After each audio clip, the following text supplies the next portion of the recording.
Hello, everyone, and thanks for joining us. I'm Amarachi Ubani. Here's what's coming up within the hour. U.S. President Donald Trump threatens to impose a 200% tariff on alcohol from EU countries in retaliation for their 50% tariff imposed on American products.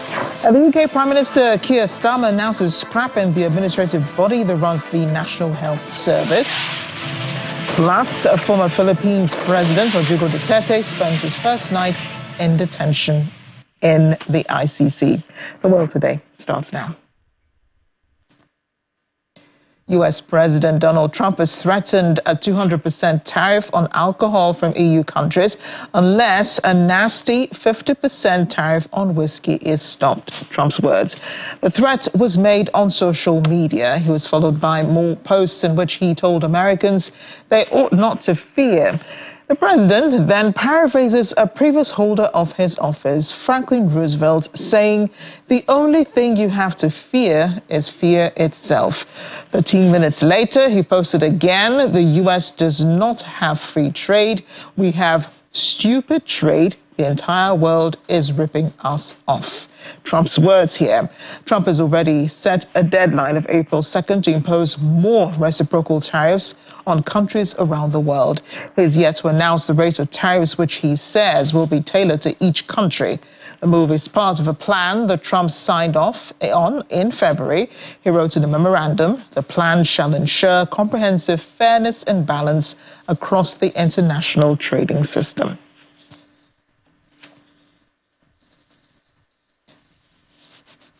In the meantime, Canadian tariffs on U.S. products have come. Again, I have great respect for Ireland and what they did, and they should have done just what they did, but the United States shouldn't have let it happen. We had stupid leaders. We had leaders that didn't have a clue, or let's say they weren't business people, but they didn't have a clue what was happening, and all of a sudden Ireland has, our pharmaceutical companies and this beautiful island of 5 million people has got the entire U.S. pharmaceutical industry in its grasp. And you mentioned housing and you mentioned other things. I mean, I have property in Ireland, as you know, and I love it. It does great. But I'd like to see the United States not have been so stupid for so many years, not just with Ireland, with everybody. In the meantime, Canadian tariffs on U.S. products have come into effect in response to the 25% tariffs imposed by U.S. President Donald Trump on steel and aluminum imports. From midnight, Canada applied tariffs on about $29 billion worth of products imported from the U.S., including steel, aluminum, computers, and sports equipment. Canadian Prime Minister designate Mark Carney said the unjustified U.S. tariffs hurt Canadian workers. Canada has implemented tariffs on U.S. bourbon and has already started taking those products off their shelves. The tariffs were in response to Trump's import taxes on Canadian products. But the Prime Minister-designate Mark Carney says he's ready to negotiate a renewed trade deal with the U.S. president as long as there is respect for Canadian sovereignty.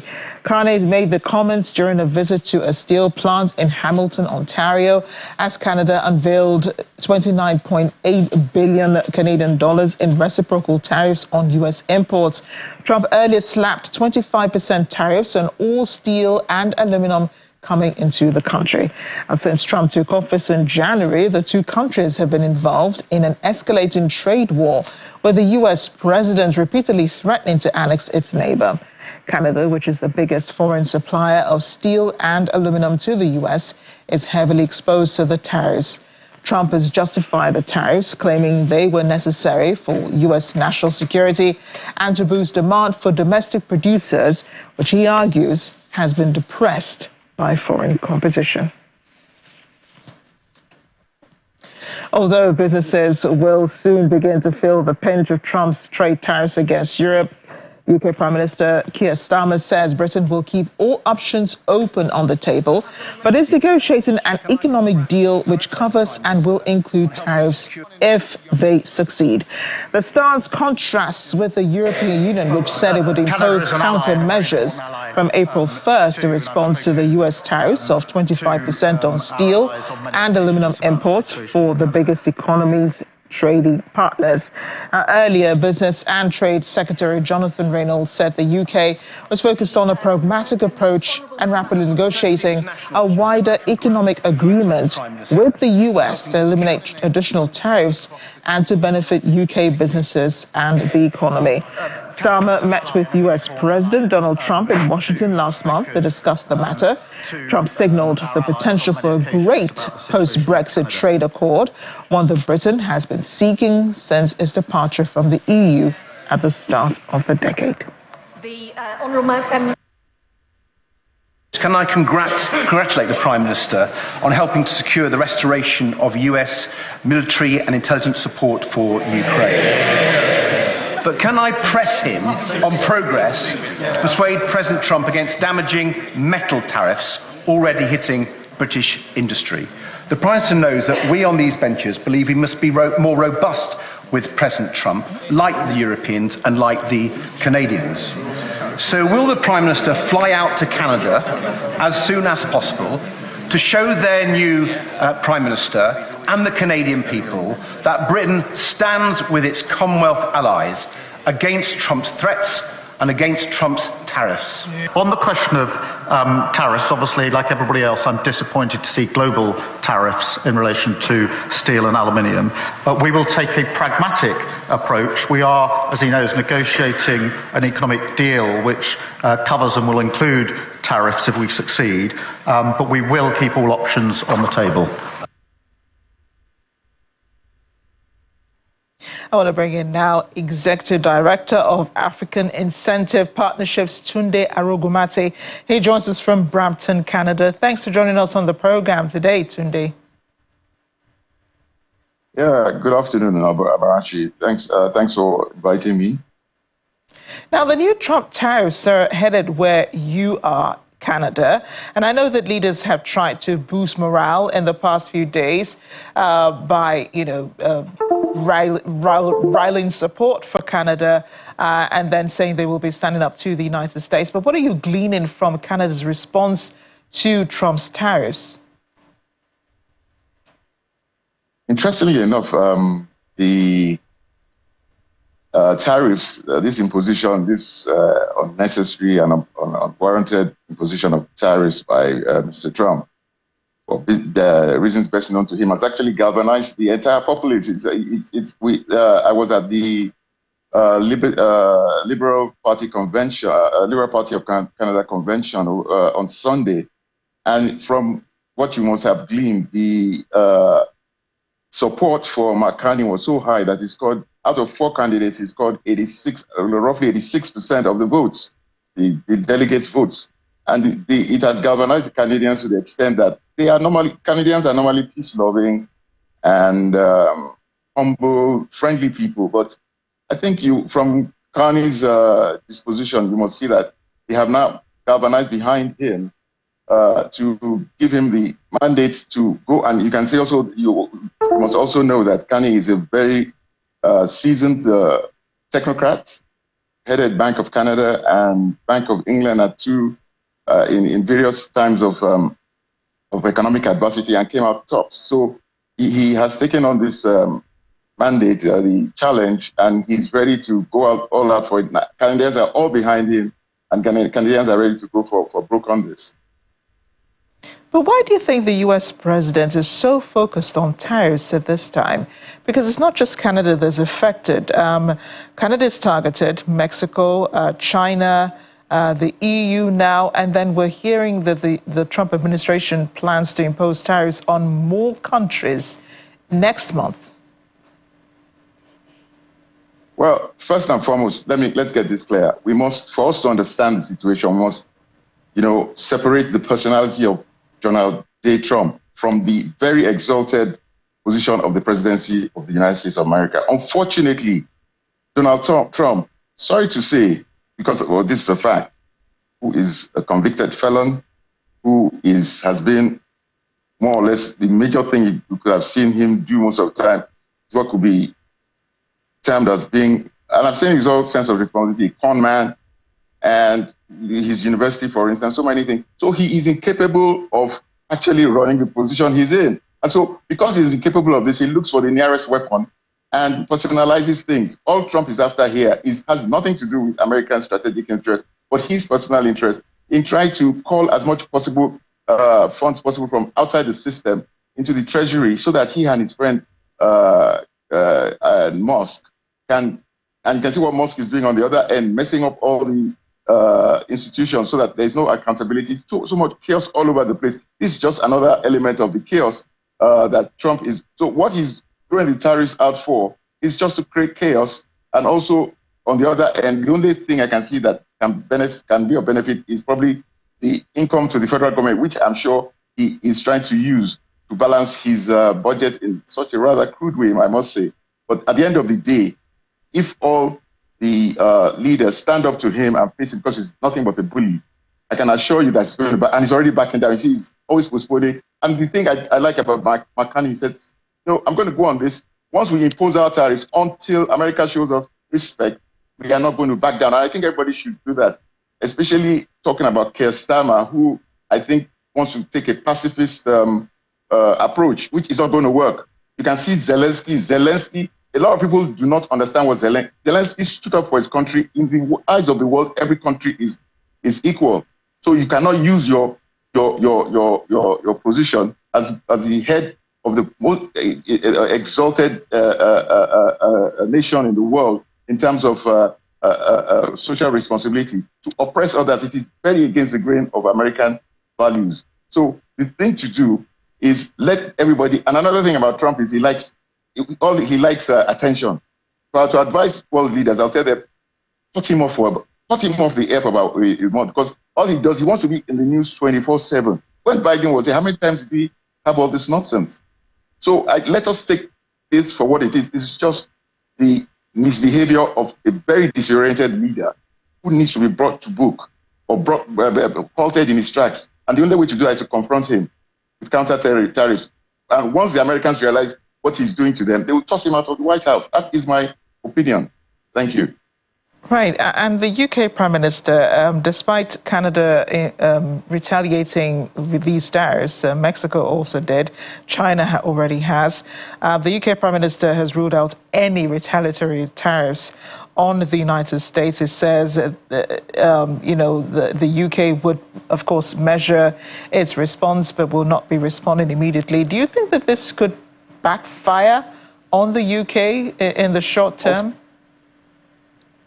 Of course, it's not a tenable strategy at all. You see, the British, you and I have had discussions. If you will recollect 5 years ago, we had a discussion on Brexit, and I did assure you that no head of state would be stupid enough to apply Brexit. And I almost went to the bet with you, I think, for about £100,000 at the time.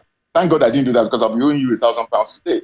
But they went for it. You see, the British have to start coming to terms with reality. You cannot be nice, and when it comes for times to be tough, they should go back to the days of Churchill. When it's time to be tough, you come out with your guns blazing. Yeah, you follow all elements of diplomacy, but when you see that you're facing somebody who is irrational and who is just out to take blood, then you spare no prisoners and spare no fools gladly. So I think if I were to advise Keir Starmer, he should rethink his take and should be a man and do what he's supposed to do instead of trying to hide behind all these subtleties. So there will be more tariffs announced next month. I also see that there is a tariff also announced against India. Could you guess where Trump could be heading next? Trump's major, I don't know what to call it, he thinks it's a strength, but I think it's a weakness. Attribute is to be unpredictable. Well, I think it's just an element of, I don't know, emotional dysfunction, lack of emotional intelligence or whatever. But you see, the thing with Trump is to, how do I want to put it now, is to not to wait for him to do all these things, to continue with his rash behavior, is to take him out with preemptive action. So the thing for the nations to do is to get together and have some preemptive action with it to approach Trump. You don't wait for him. You see, he enjoys, because Another thing, like I said earlier, he likes the media. He likes being on the media. That is his, from the days of Apprentice and all those whatever reality shows. He thinks he's running a reality show. He thinks he's running. This is not a reality show. It has even and ironically, it's affecting the lives of his own constituents, the Americans, badly. He doesn't care. All he wants is to be there or there, whether what he's doing makes sense or not. And you see, I'm sorry I'm being a bit aggressive on this, but it is annoying. And the only way you can, I'm telling you should take the approach of Zelensky, tell him to go stuff it somewhere, excuse my language, or play ball or behave like other rational leaders. He's not too big to behave properly. And he's not to be allowed to abuse the office of the exalted office of the President of the United States any longer. That's where I see it. So I would not wait for him to make any other whatever. I would take him on. If I were a leader, I would take him on and then give him a run for his money. So Trump says, the U.S. does not have free trade. The U.S. has stupid trade, using his own words here. And then he says the entire world is ripping us off. What do you make of that statement? Well, again, no, he likes to project. This is a guy who projects his own personality. You and I know where the stupidity in all this lies. And it's the weaponization of this stupidity that is here in play now. So let's not, you see, let's take the wheat from the chaff. You and I know that all that is a load of bunkum. And the sooner we face what the real issue is that we have on hand here, unfortunately, he has demoted the US now. Canada is, and I can assure you, Canada is taking up that space. Canada is taking up that space. Mark my words. Canada is taking up the gauntlet to be the leader of the free world. And McCann is going at it, hammer and tongs, whichever which way you want to think about it. So that's some food for thought there. Thanks. So much, Tunde Arogumati, for sharing your thoughts and your analysis on the issue. Thank you very much, Marachi. Always happy to be with you. Cheers. Same here. Let's turn now to the Ukraine war, where Russia has been pounding. A senior aide to the president, Vladimir Putin, says that Russia sees a temporary ceasefire suggested by the US and Ukraine as little more than a chance for Kyiv's forces to regroup. Washington says it is waiting to hear Moscow's reaction to the temporary 30-day ceasefire plan sketched out by Secretary of State Marco Rubio and his Ukrainian counterparts in Saudi Arabia this week. President Donald Trump has suggested he could hit Russia with sanctions if they reject the proposal. Earlier today, Putin's foreign policy advisor, Yuri Ushakov, appeared to do just that, calling the outlined plan nothing else than a temporary respite for the Ukrainian military, nothing more. He told Russian state media that the country's goal is still a long-term peaceful settlement. It takes into account the legitimate interests of our country. Steps that imitate peaceful actions, it seems to me, are of no use to anyone. He also added, saying that he conveyed his position to the U.S. National Security Advisor Mike Waltz in a phone call on Wednesday. Well, Trump's Middle East envoy, Steve Witkoff, has landed in Moscow for discussions on the proposed 30-day ceasefire in Ukraine, a step the leaders in Kyiv and Washington hope will facilitate a larger peace deal to end Russia's 3-year invasion of its neighbor. White House Press Secretary Caroline Leavitt told reporters at a Wednesday briefing that Witkoff's trip is part of the continued efforts to press Russia to agree to a ceasefire and to stop its brutal war against Ukraine. Kremlin spokesperson Dmitry Peskov confirmed that American negotiators were traveling to Moscow. Contacts are planned, he said, at a press briefing, saying that the potential outcome will not prejudge. Russia will not prejudge, but will speak on it later. Peskov did not say whether Witkoff would meet with President Vladimir Putin. U.S. and Ukrainian officials agreed to a total 30-day ceasefire during talks in Jeddah, Saudi Arabia, earlier this week. The ball is now truly in the court of the Russians, says Secretary Rubio. Following the talks, Ukrainian President Volodymyr Zelensky wrote on Telegram of the ceasefire plan. Ukraine accepts this proposal. We consider it positive. We are ready to take the step. The United States of America needs to convince Russia to do so.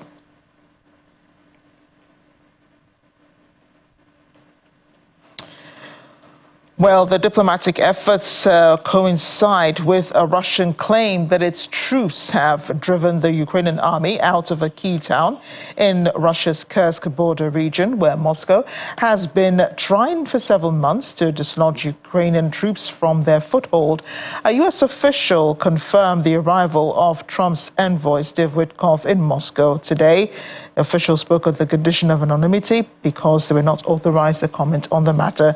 But the Russian Defense Ministry's claim that it's recaptured the town of Sudzha, a Ukrainian operational hub in Kursk, coming hours after President Putin visited his commanders in Kursk. The claim could not be independently verified.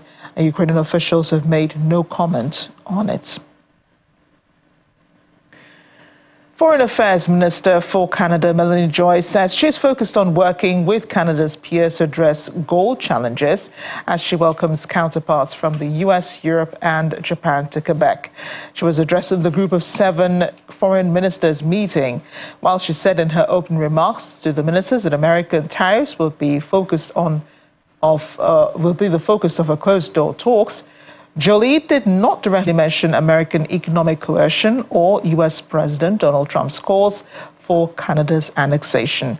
She spoke with Secretary of State Marco Rubio individually before opening the G7 foreign ministers meeting this morning.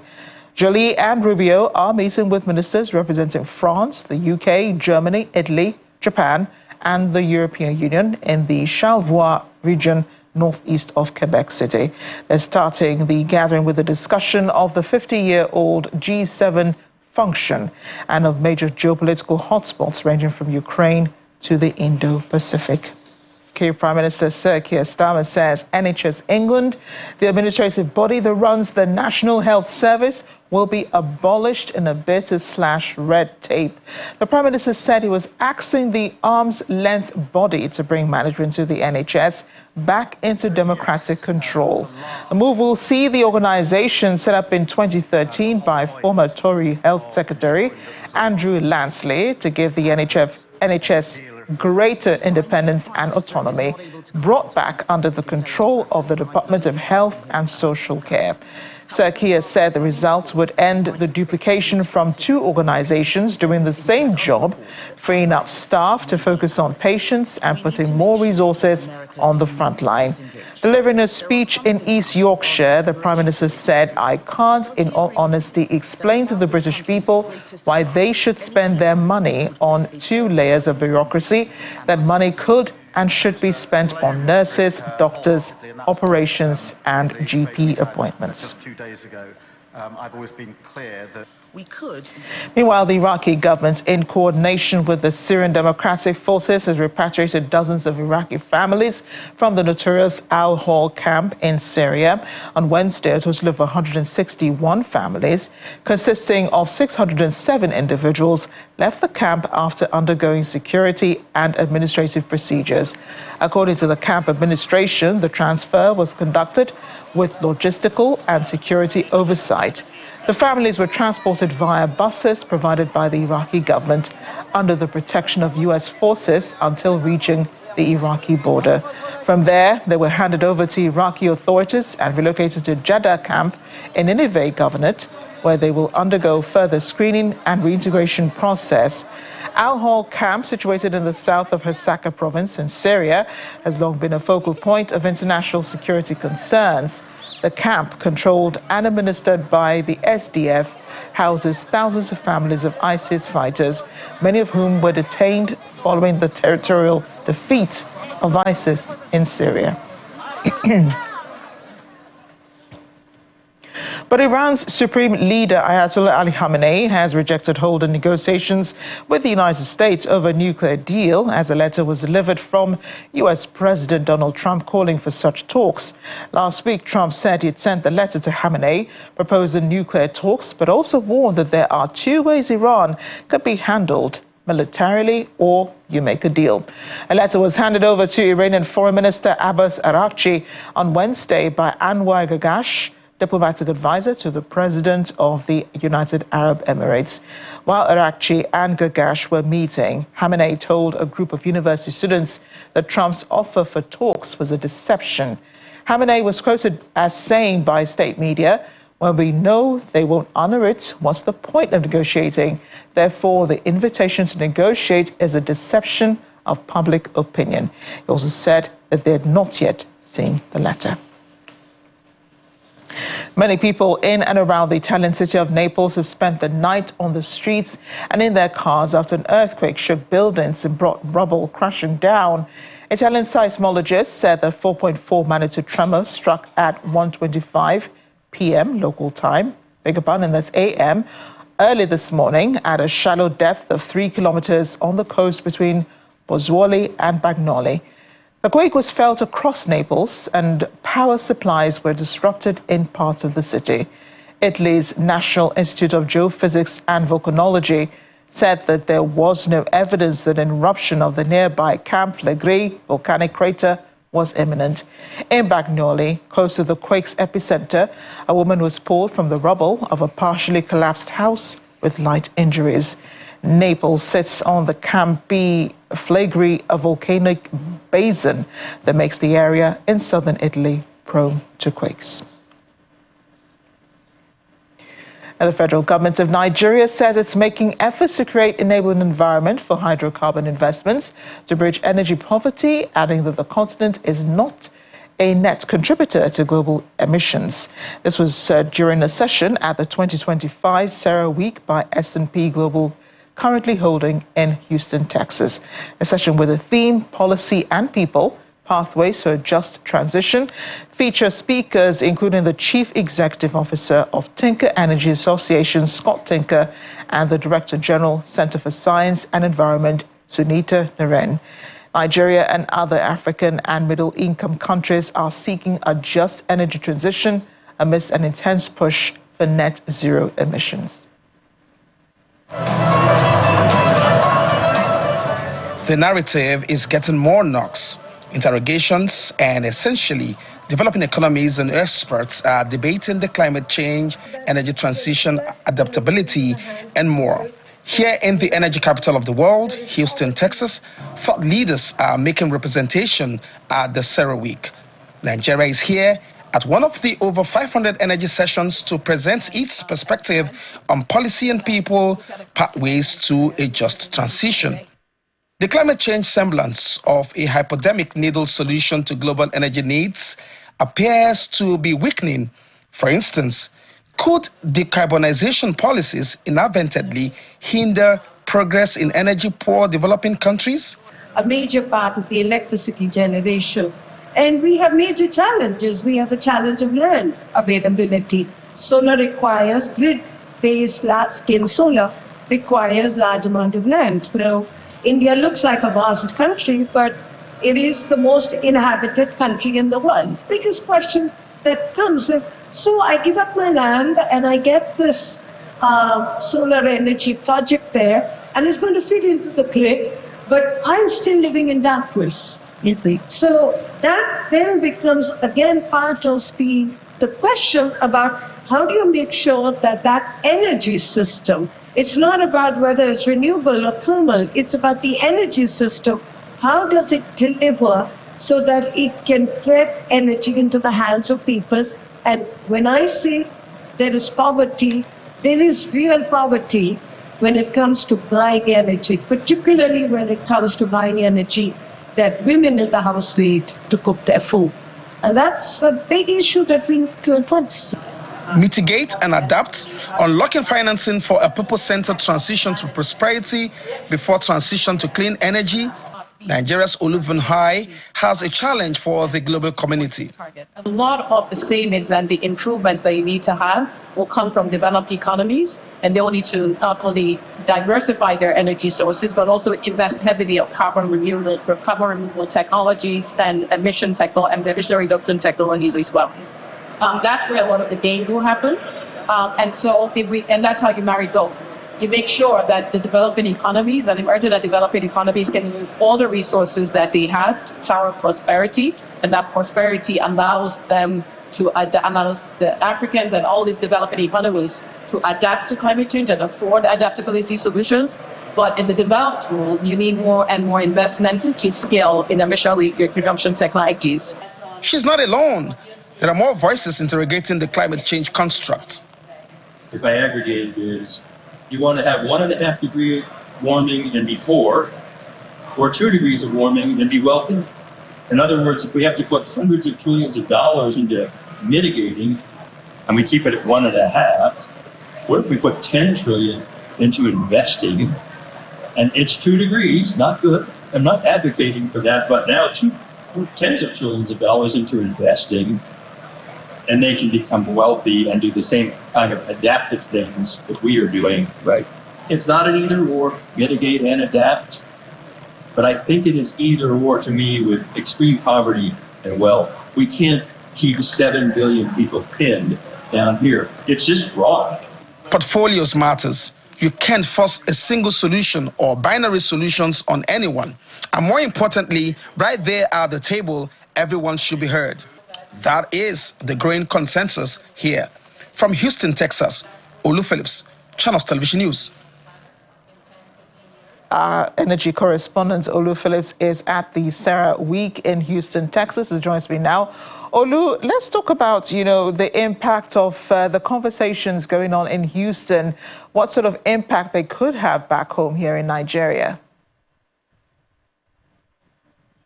It's good morning from Houston, Texas. The truth is that the U.S. President, Mr. Donald Trump, has unleashed his country on everyone. And anyone who is wanting to do business in this oil and gas industry has to take a cue from what the U.S. is doing. Right now, at the council level, the United States of America has set up what they call the National Energy Dominance Council, made up of 2/3 of the cabinet. And what are they mandated to do? Go and look for all the places where the United States has assets, develop it, get people to come into developing it, love them, give them all of the support. The administration is looking to remove between 20 to 30% of bottlenecks in terms of regulation to enable people come into. Oh dear. Olu, we're having trouble hearing you. I do apologize. Having issues with the network where Olu is. We'll try to reconnect with him and have the conversation.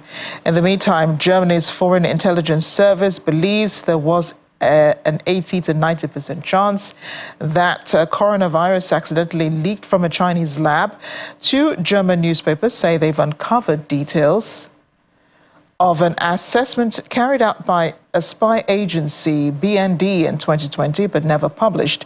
The intelligence service had indications that the Wuhan Institute of Virology had been carrying out experiments where viruses were modified to become more transmissible to humans for research. China repeatedly denied it, saying the cause should be determined by scientists, and pointed to a World Health Organization investigation which found the lab leak theory was extremely unlikely. There is no consensus on the cause of the coronavirus pandemic. The lab leak hypothesis has been hotly contested by scientists, including many who say there is no definitive evidence to back it up. But the once controversial theory has been gaining ground among some intelligence agencies, and the BND is the latest to entertain the theory. In January, the US CIA said the coronavirus was more likely to have leaked from a lab than to have come from animals. Well, you caught me there trying to reconnect with our correspondent, Olu Phillips, in Houston, Texas. Olu has been attending the Sarah Week. Olu, I'm hoping that you can hear me, but you were trying to explain, how the conversations at the conference could reflect back home in Nigeria.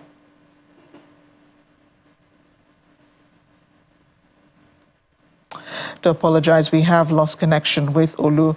Outside the International Criminal Court's detention center where former Philippines President Rodrigo Duterte has been taken, his supporters have been gathered, waving national flags and shouting, "Bring him back," as a vehicle thought to be carrying him was driven through the imposing iron gates at speed. This was happening on Wednesday. Shortly before he landed in the Netherlands, the 79-year-old unapologetically defended his bloody war on drugs, for which the ICC says there are reasonable grounds to charge him with murder as a crime against humanity. Small-time drug dealers, users, and others who were killed without trial on his watch as mayor and later as president. The official toll of the number of people killed in his administration are about 6,000, though activists believe the real figure could run into tens of thousands. Duterte said he cracked down on drug dealers to rid the country of street crimes. However, rights groups alert the campaign was rife with police abuse targeting young men from the urban poor. Countrymen, just to give you the current situation, I am about to land sa Hague. Galing ako Dubai, stopover for it's a long haul, it's a long flight. Okay ako, do not worry. And I think this is something to do with the law and order noon. At sinasabi ko naman sa mga polis at military na trabaho kayo at ako ang managot.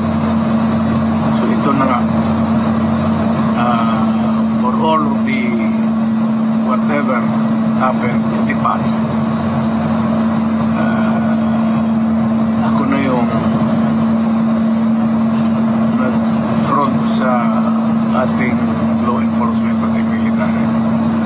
Sinabi ko na I will protect you and I will,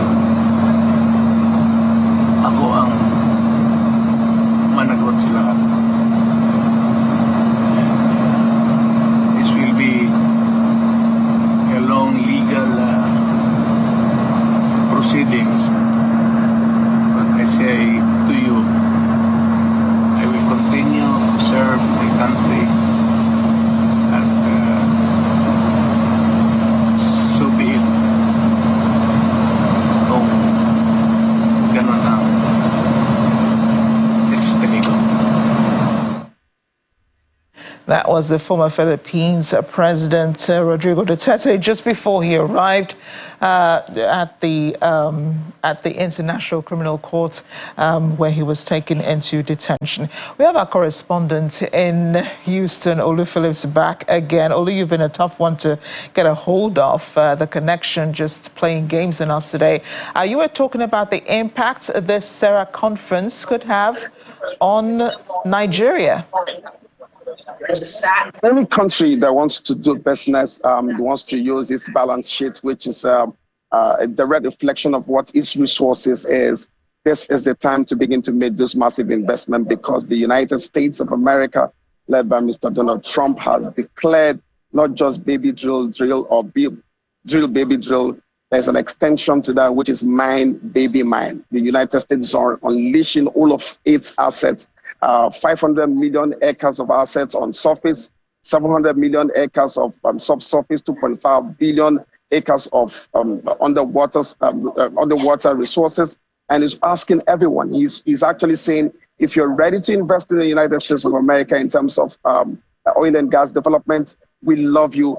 Come in with your money. And I think that's a cue, and that's a bit of a big shift from what the climate campaigners are saying, because what the U.S. is saying here, and what Nigerian representative, especially the essay to the president on energy, has got to say is, we got to use our natural resource, which is equivalent to our national asset, and that's a big side of the balance sheet. and that's the credit side of the balance sheet and not the debt side of the balance sheet.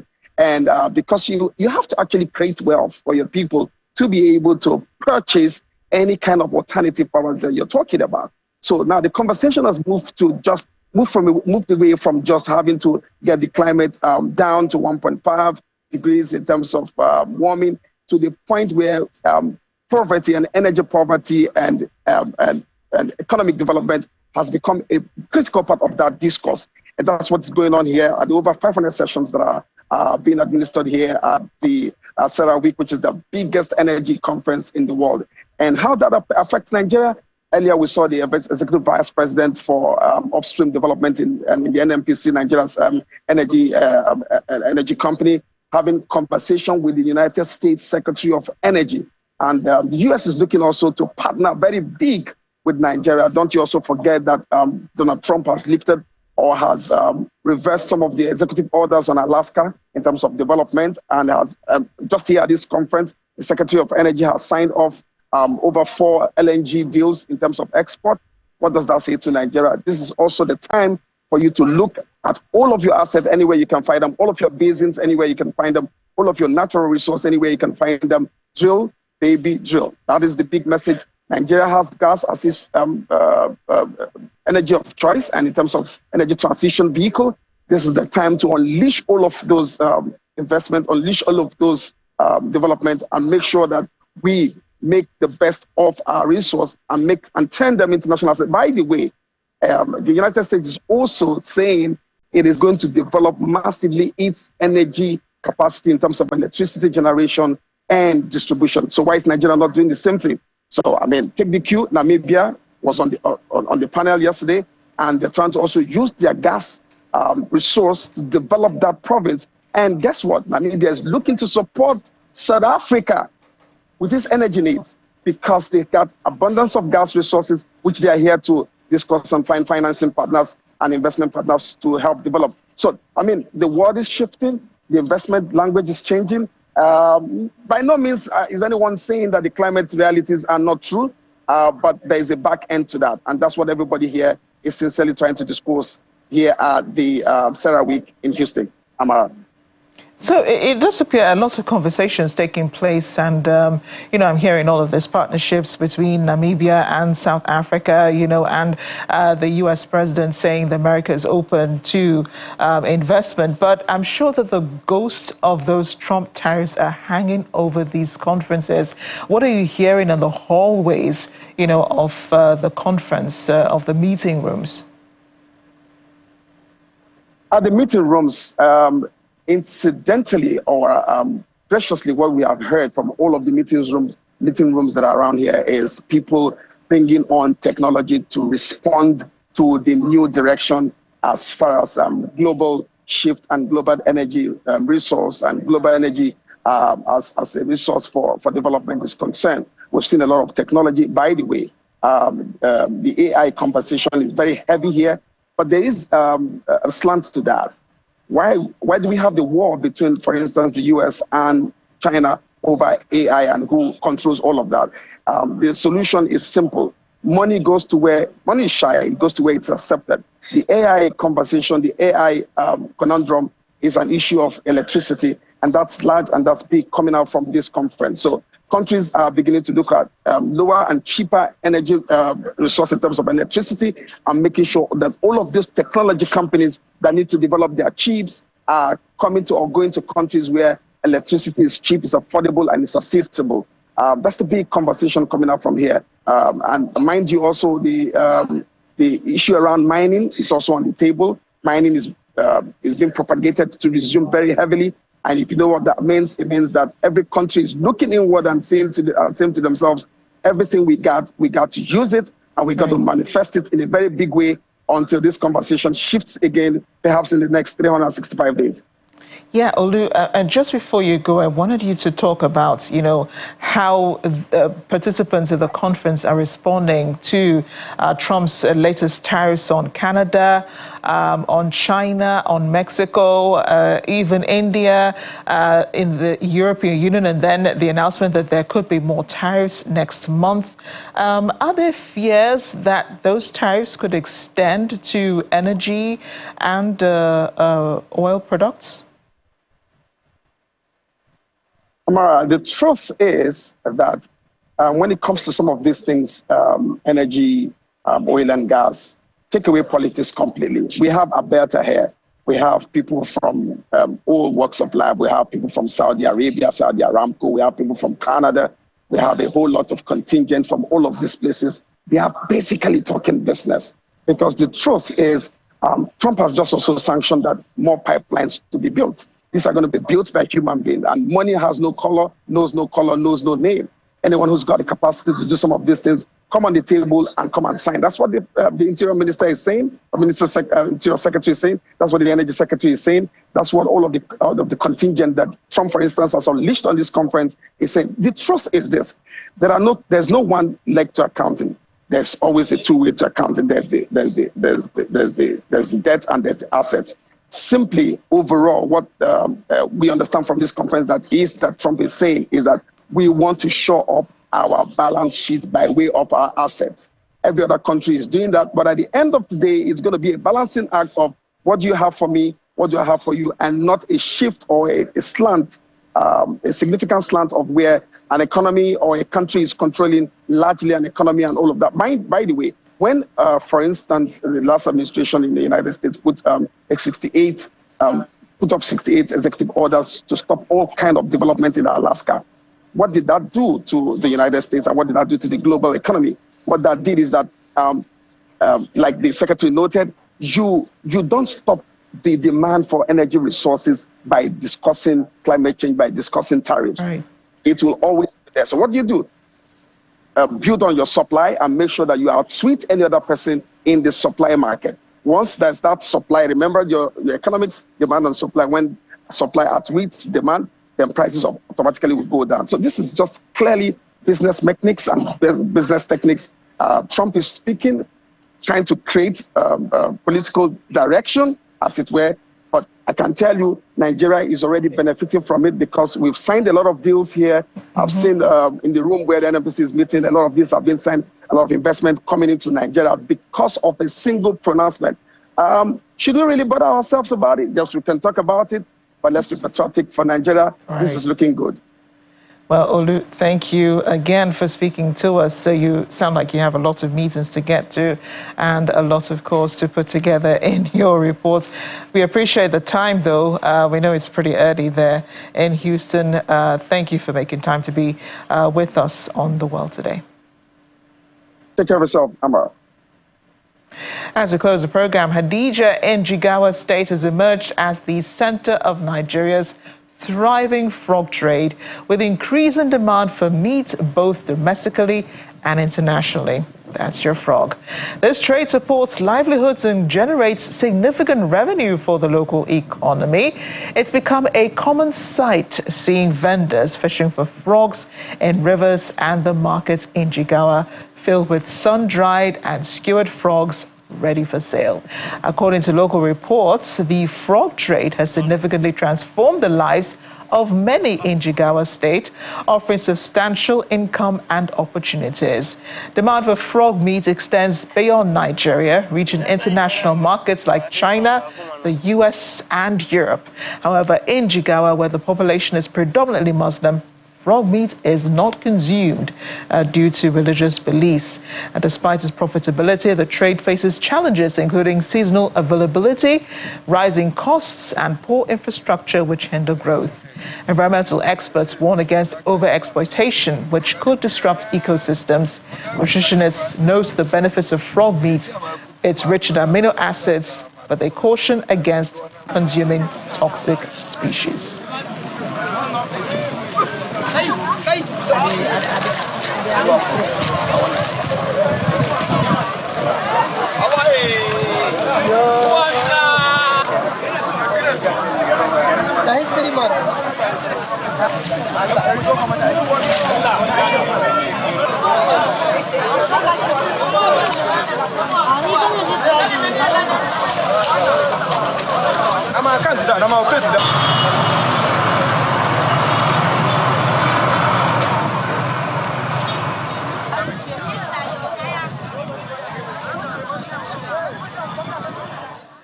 Trust me, I had a pretty interesting conversation with my producer regarding that story. But thanks for watching The World Today. I'm Amarachi Ubani.